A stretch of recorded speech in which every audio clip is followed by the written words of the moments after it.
We have our first panel of the day, and it's the circular polymer economy, how recycled plastics will power tomorrow's industries. And I'd like to invite up to the stage Mr. Badr Al Khalifa from the Yokogawa Electric, Engineer Mohammed Al Shakawi, Chairman of Ala Mia for Plastics Technology, and Mr. Al Walid Al Zarani, who is from the Saudi Investment Recycling Company. Can you come up to the stage, please, and sit underneath your photograph for us? Thank you very much.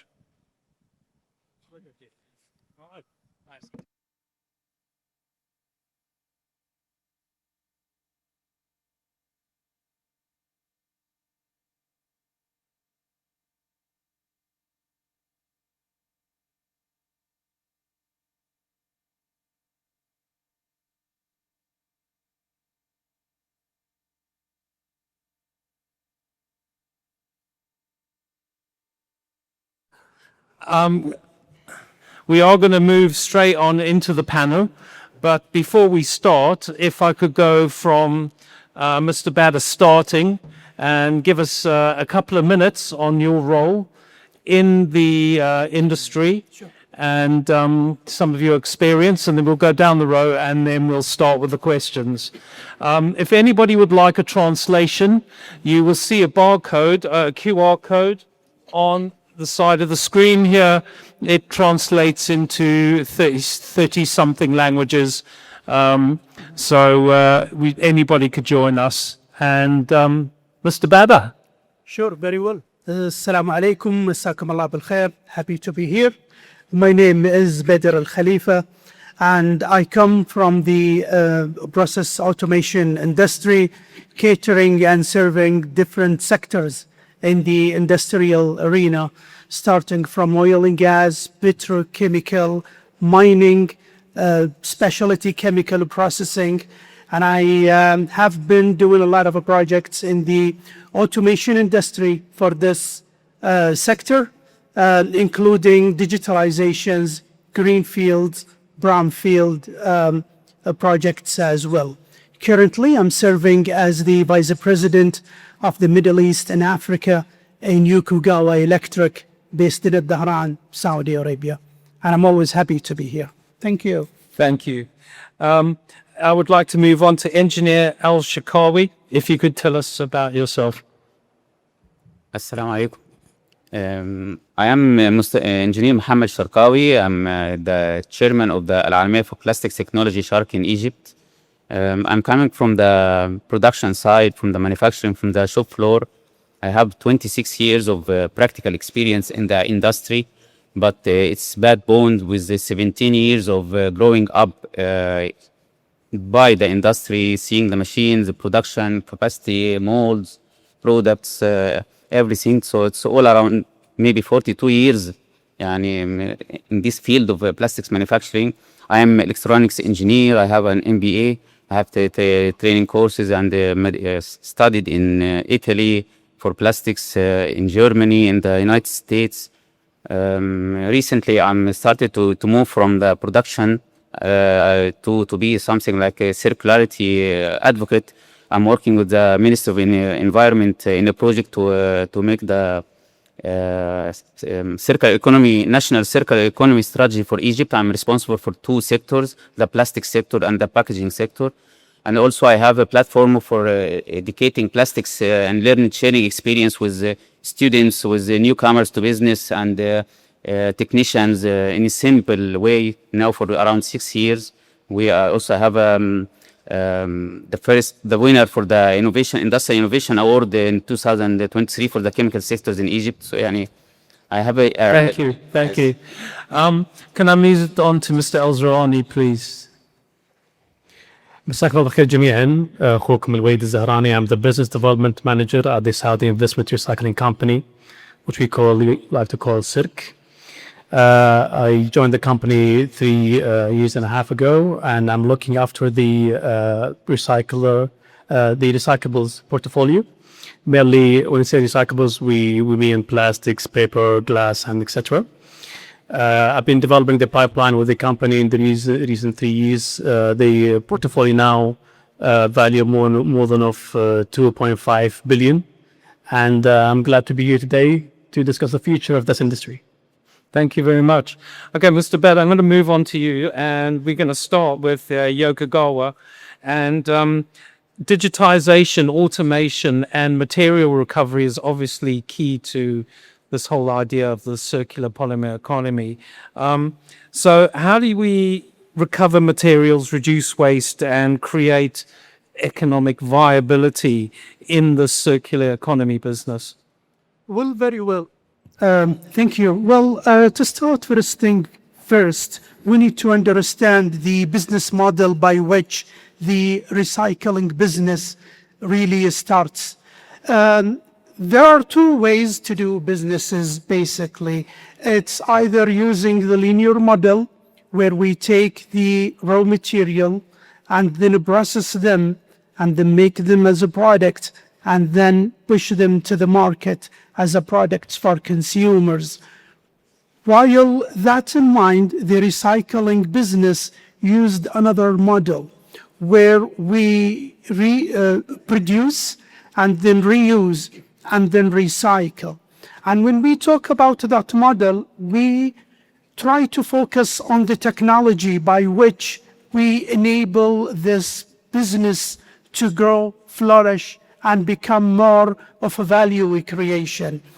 With that in mind, digitalization comes into the process of making the activities of sorting and aggregating the products much easier, more accurate, or provide more efficiencies, as the recycling business is profitable when there are more efficiencies into handling the different layers of that business model and operation.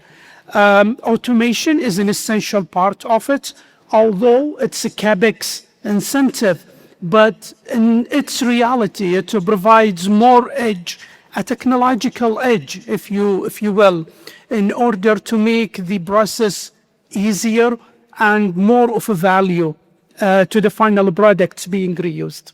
So which is more economically efficient, commercial waste or domestic waste?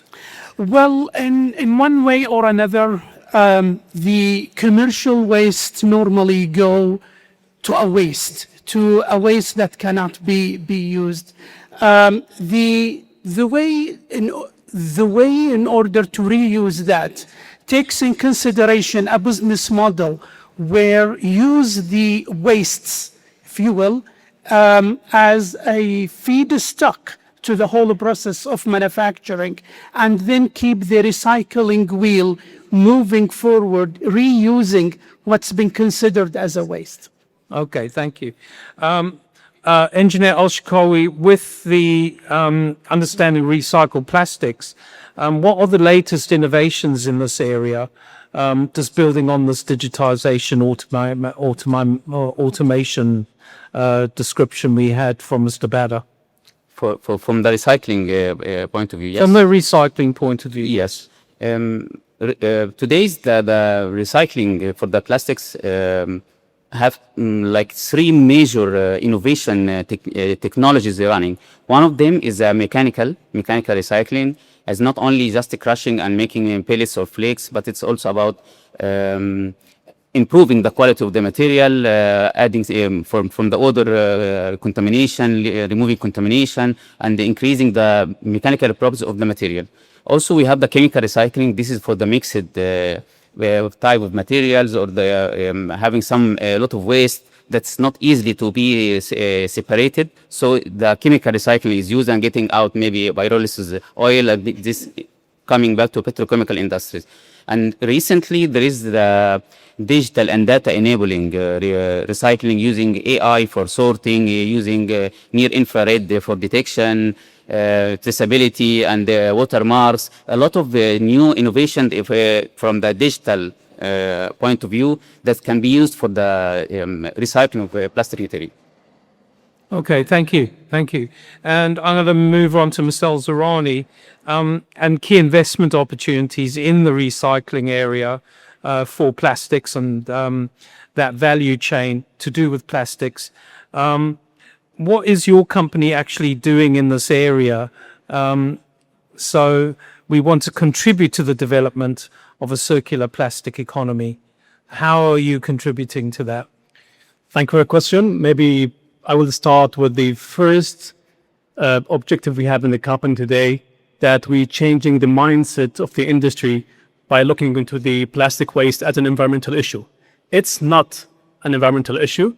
It's a lost industrial feedstock.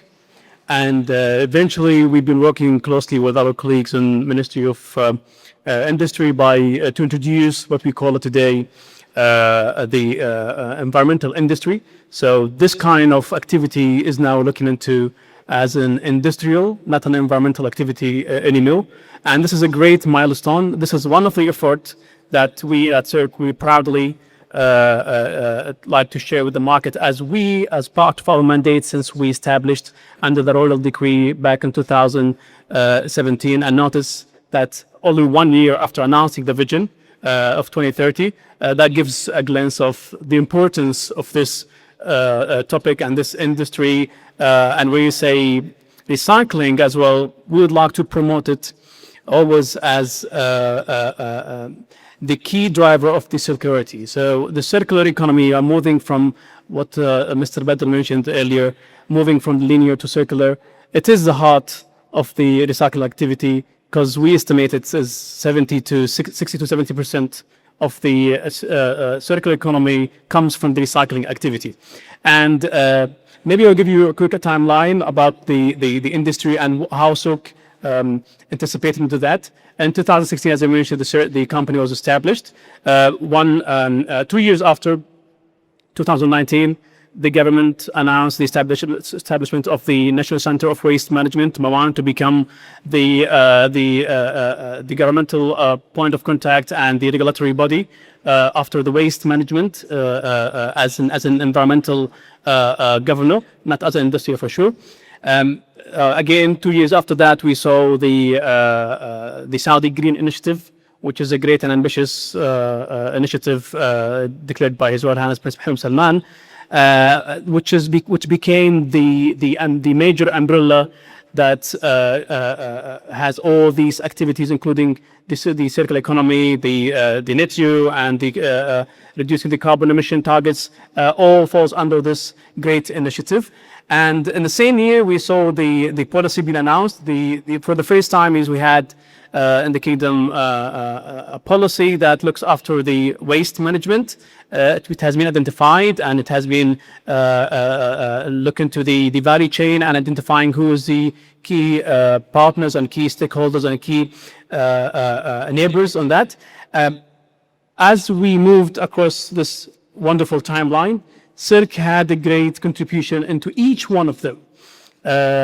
Eventually, we had our strategy being refreshed because we had a great understanding of the market, starting from the establishing the industry. Because before 2017, there was no, I would say, a proper effort in place to tackle the issue of the landfill diversion.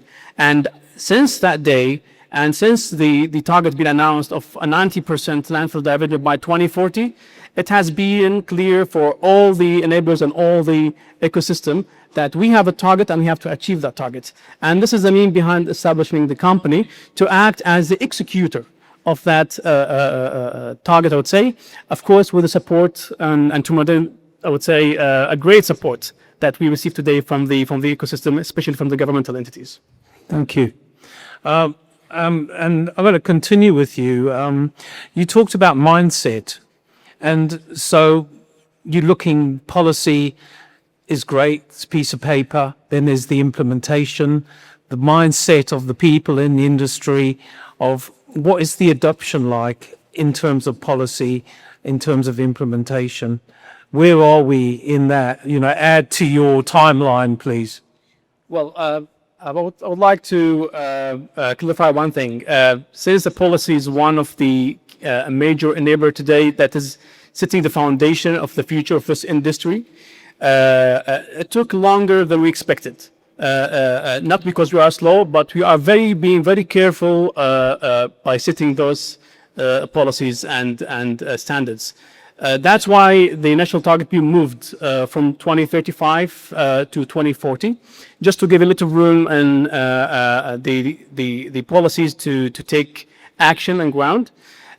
Maybe we speak in behalf of the market sometimes because we are partnering with the major key players today to deploy and establish the missing chains in the market, mainly the material recovery facilities that requires a massive infrastructure development, a massive investment. So we are, I would say, bundling this opportunity with the government, and through that journey, we face some little and challenges here and there that needs to twist the policy somehow. I'll give an example that is not quite relevant today, but when we came to develop the end-of-life vehicles industry, we found there's no specifications telling that this vehicle can be classified as an end-of-life vehicle. To that level, we are missing certain policies at certain areas. We know that end-of-life vehicle can be a great feedstock for plastics, especially today with the great innovation in EVs and also the non-EVs by adopting the plastic and polymer products and its manufacturing process. So we work together with SASO and the Center of the Vehicles in the Kingdom to establish and to define these kind of I would say to bring these terminologies to be more feasible and to be more readable by the industry, so the industry can see the opportunity and they can see the effort that also the investors also can see the great milestones we are achieving, not alone, of course, with the government entities as well, towards bringing the right policies to be there, and most important, to be executed after it has been approved by. Yeah, I agree. But Mr. Bader, if we're talking about sustainability, and then we've just talked about this adoption, it's maintaining profitability at the same time is a very important factor, because it can cost money, it needs investment, for this whole change of mindset. So how can companies remain competitive with these extra costs to employ these sustainable recycling practices and create this nationwide circular economy with plastics? Very well. Well, earlier we have established that the recycling business in general is not a linear type of a business model. And when it comes to the polymers industry in general, the problem with that type of business model is that the raw material that goes into it are not off the shelf. You'll buy it and then you use it in your manufacturing process. This is the exact difference.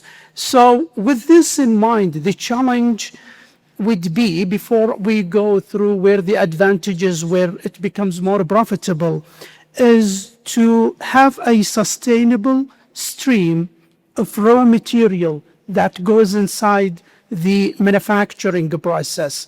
That is at one end. And on the other end, to remain sustainable and profitable, because sustainable and profitable is a very difficult combination to think about. You need to identify your off-takers for the products that you will be recycling.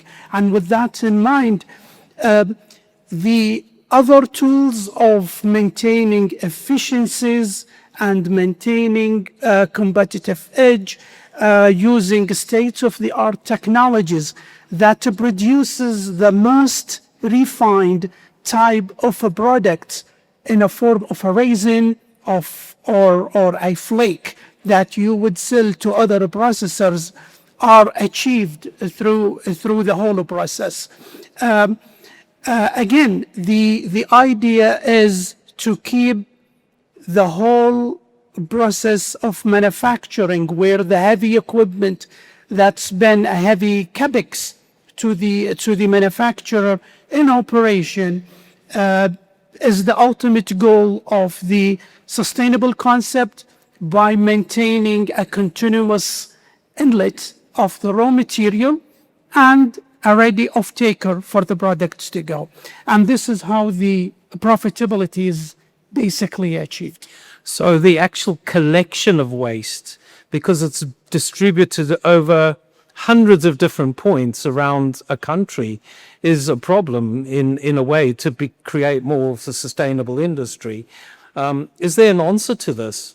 Well, there are so many answers, and there are so many methods that's been used in different parts of the world. If you walk down an aisle, for example, in a building, you will see that's different type of bins where they collect type of different wastes, one of which is a plastic. Now, this in general is the cheapest and the most dependable way of collecting the raw material. And then comes the sorting for that. Other ways is to pick up polymer wastes from other manufacturers, or recycling your own polymer wastes and inject it back again into the process of manufacturing. This is in general as a concept, it's well and nice. However, there has to be more mechanisms by which it enforce the habit of practicing using the polymers, the plastic bottles, and what have you. So it's a combination between awareness and thinking out of the box and how to use those wastes. Thank you. Thank you. Engineer El-Sharkawi, on sustainable materials, the demand is growing. What is needed to make recycled plastics commercially attractive to manufacturers, the recycled materials, as a competitive choice as opposed to off the shelf, as we were discussing before? Actually, for manufacturers, the sustainability. Sorry, can you get a bit close to the microphone? Thank you.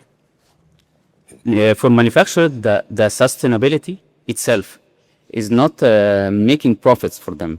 زي ما بنقول عندنا مش بياكلوا منها عيش. This means that no profit to make it from this.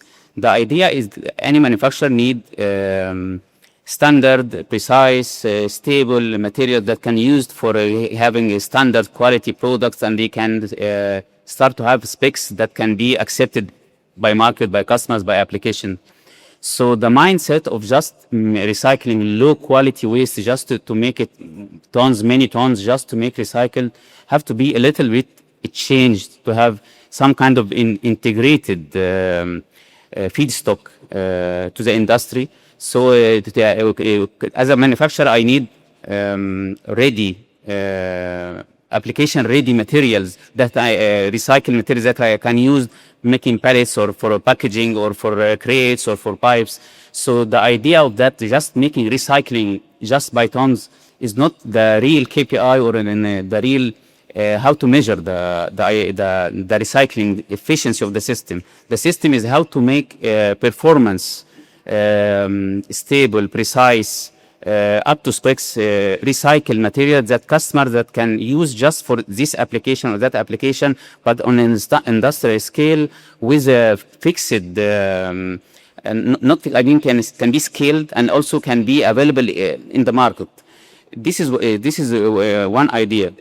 Another point regarding this issue that the recycled material itself have to be engineered, and you have to think about the recycling as engineering material. You have to think about compounding. You have to think about how to make the recycled material itself is really worth making profit for the manufacturer and also for the application and for the market. And recently, maybe the last few months, it was clear that it's not only an industrial feedstock.